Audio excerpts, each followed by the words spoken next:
Before we begin today, let's check in with our Anjanath reporter in the field. Anjanath? Oh God, get him off, get him off! This is the worst thing ever, everything sucks, and we're all gonna die! Oh, that's, Well, luckily we still have his twin identical brother also in the field. Anjanath? Things aren't looking great out here, I'll be honest with you. In fact, I could really use some help from the studio right now. Has anybody seen my brother?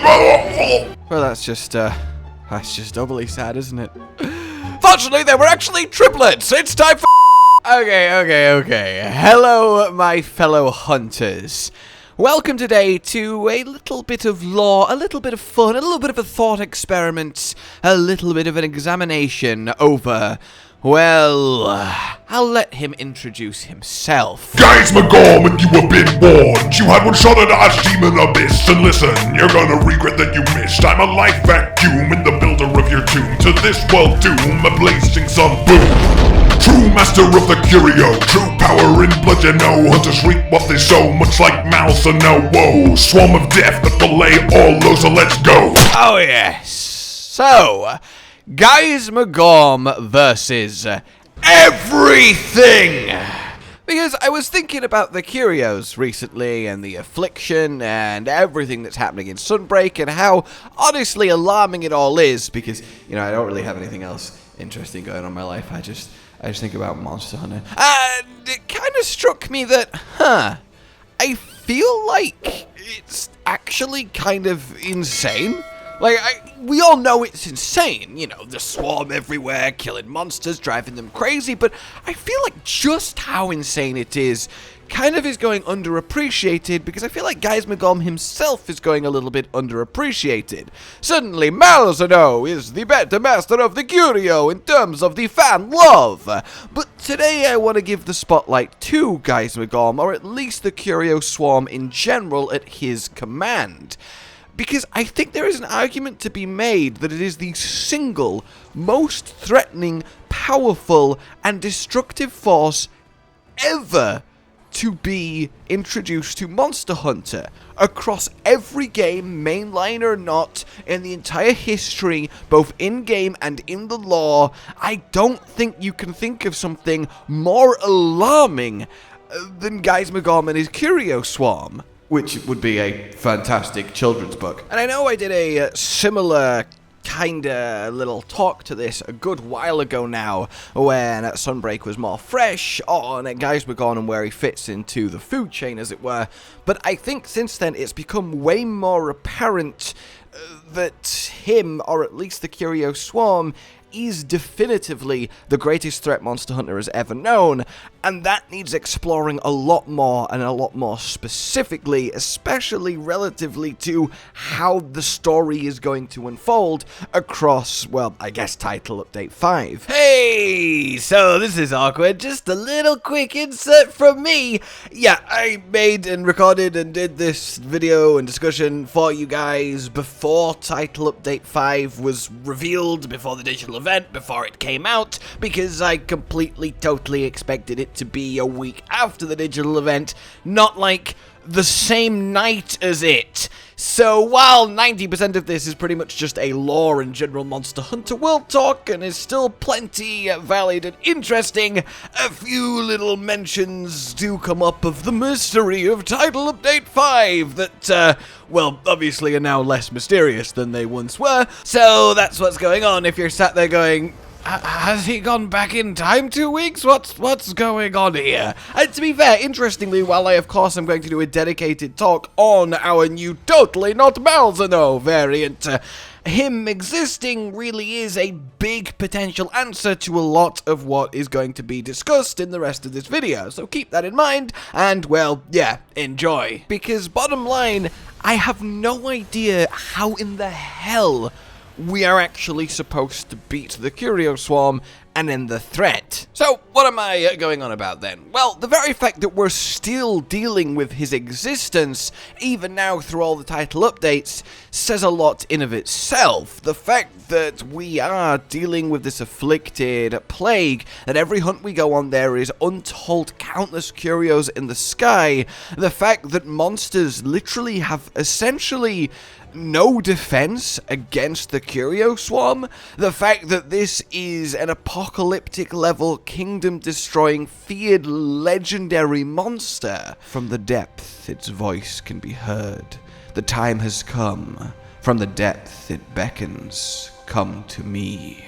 As it feeds on stolen life, its power grows ever stronger, until it finally reveals itself. Gaismagorm has a reputation, at least to the people of the kingdom, and I think it's one that would be much further and farther wide had Gaismagorm had the opportunity to spread, which it certainly could have done had we not killed him. But to talk about this properly, we need to separate it into two distinct categories here. The first is Gaismagorm himself, the second is the Qurio swarm. You can't separate them, just like you can't separate the Megalas from the Frenzy, but they are distinctly two different forces, the physical creature, and then this plague-like thing that they command, propagate, and in some cases don't even have full control of themselves.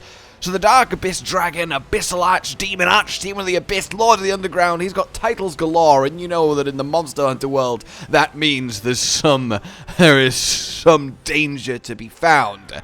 He himself is just a big, powerful monster, right? I say just, he's up there, he's probably in the top 15 physical threats. His sun bombs are, well, definitely potent, the beams, the explosions, he's strong, he's like a big burly Akantor Ukanlos with a pair of extra arms, he's got that frame, he has a lot going for him, but he himself is just solid, right? As far as upper tier Elder Dragons go, he's kind of a Matsu level, and that's all well and good. Of course, he would lose to something once we get to Black Dragony. Hell, in a straight up, physical confrontation, he'd probably get beaten by an Atal Karmek, certainly by stuff like Dalmadur, of course, the size difference, but the thing is, it can never be a straight up physical confrontation when it comes to Gaismagorm, because now the main purpose of this entire discussion is to look at just how silly the Qurios are, and the Qurio swarm is as a concept. Not silly in any bad way, just silly, dangerous,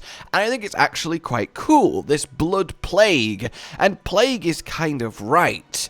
I mean, you have a situation where we have the existence now in the Monster Hunter universe, a swarm-like near hive mind creature that has thousands upon tens of thousands of members that are capable of biting through even Elder Dragon hides and scales, that are capable of draining life, that are capable of sending monsters into a, well, frenzy-like frenzy, until they literally die from it.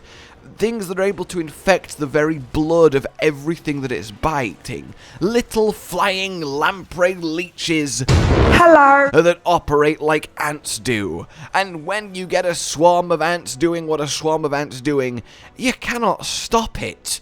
The sheer volume of them is undefeatable, no matter how big, no matter how powerful, no matter how dangerous you are.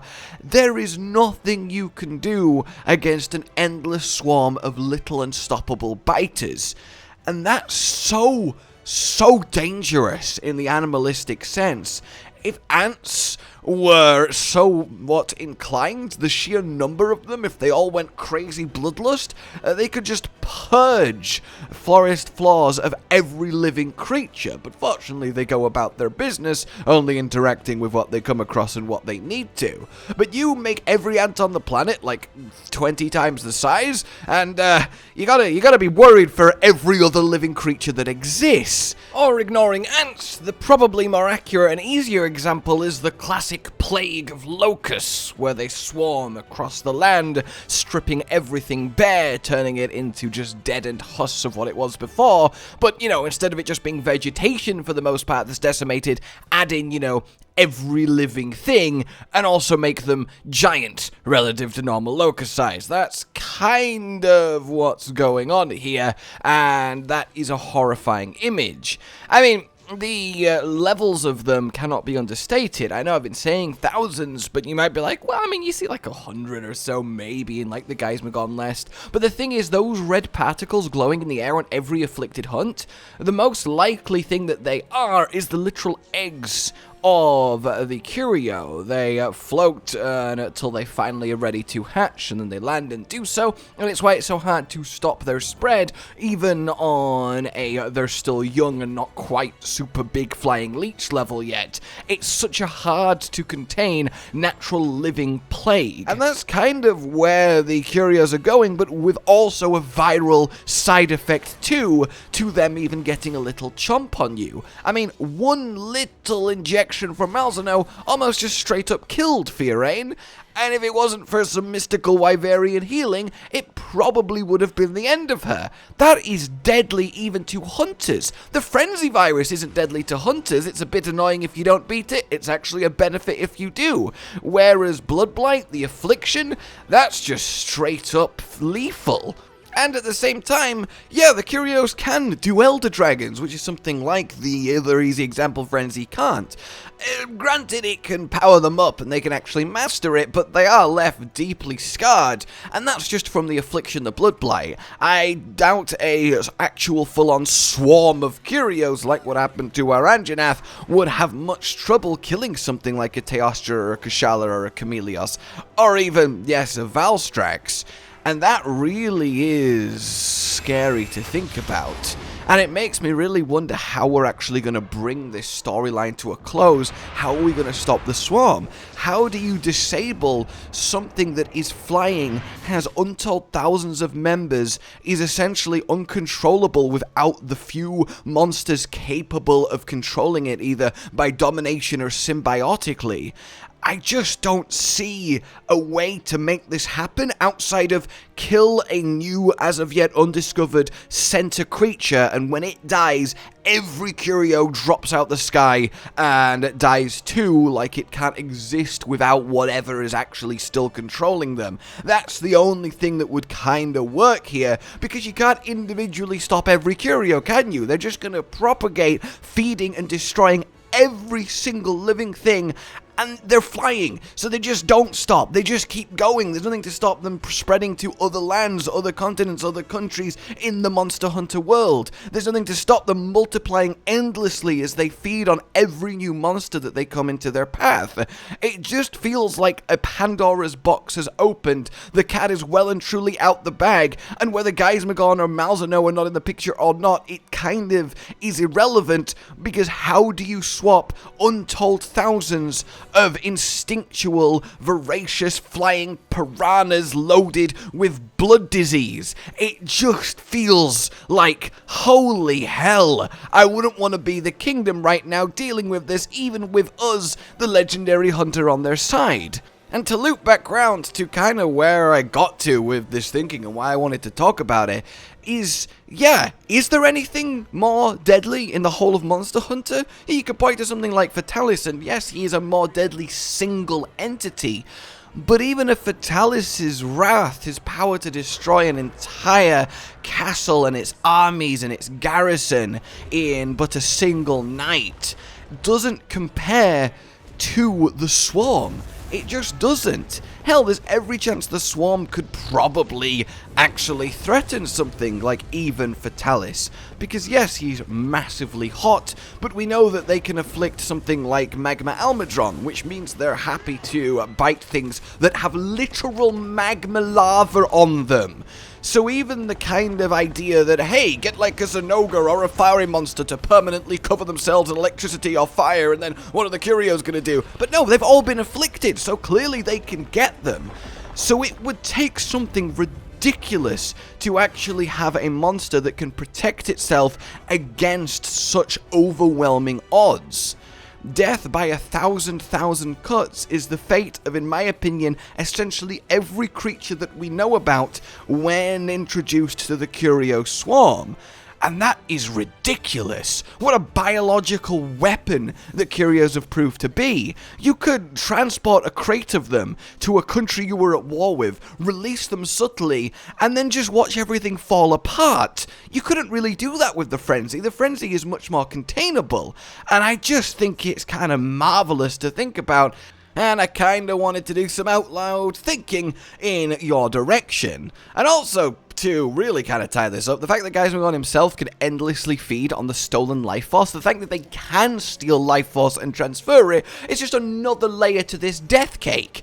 How strong can he get? What's the upper limit? If we'd waited another couple months to fight Gaismagorm, would he have been beyond Black Dragon level? Just amped up eternally on this life force, or does he have a cap? You'd expect he logically would. There's only so much he can hold, probably. But at the same time, we got to him essentially as soon as he felt strong enough to emerge, probably not as strong as he can become.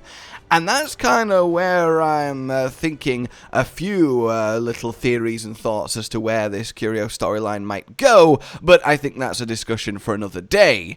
In any case, I kind of wanted your guys' take on the Qurio swarm and how you actually would go about stopping it. Like, I actually can't see a way other than kill a central creature and then all thousands of them just drop dead like an army of robots that's lost its mainframe. But that aside then, let me know what you think. Do you actually like the Qurios, the Affliction, the whole concept? I think it's very, very cool and one of the more interesting general threats we've had to deal with in Monster Hunter, and I really can't wait to see how it is tied up. Probably, I guess, presumably, in Title Update 5. In any case, yes, let me know what you think. Like if you enjoyed this, subscribe and hit the bell for more. Consider supporting the future of the channel on Patreon down below. And until we meet again, a goodbye. Josh, Cotton, and Hollow with the videos, dropping the humor like a hammer on your tippy toes, bringing entertainment on a daily arrangement to take our insanity and turn it into entertainment. Yes, I said entertainment twice, to reiterate that it is nice to look into your faces on a mostly daily basis when you let us in your homes to make the whole world a stage. Goodbye.